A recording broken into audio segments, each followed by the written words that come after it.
Hello दोस्त। हम ममता यादव आप लोगन के बीच विवाह गीत लेके आओ तनी कैसन लागी आप लोग कमेंट करके बताए लो। आरे आरे घूमे कीड़ी रे जिया तोरे या सुहावाना। आरे आरे घूमे कीड़ी रे जिया तोरे या सुहावाना। कीड़ी रे जे के हो दिहले नाए नामे काजर हृदया बीचे जालार। कीड़ी रे जे के हो दिहले नाए नामे काजर हृदया बीचे झालार। हमारो जे दीदी कोई लारे आता बसे लिया माँ के डाली।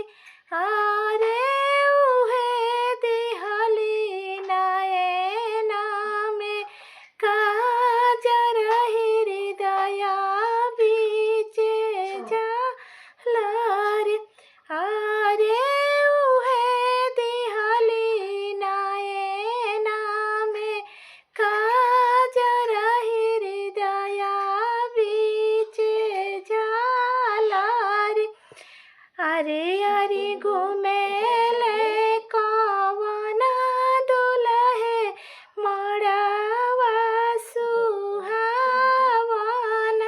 मड़वे में घुमेले कवना दुलहे मड़वे सुहावाना। दुलहे के हो दिहले नाए नामे काजर हृदया बीचे झालार। दुलहे के हो दिहले नाए नामे काजर हृदया बीचे झालार। हमारो जे दीदी हो कवनी दीदी बस लीसा जना घर। हमारो जे दीदी हो कवनी दीदी बस लीसा जना घर। आरे उहे दिहली नाए नामे काजर हृदया बीचे झालार। आरे उहे दिहली नाए नामे काजर हृदया बीचे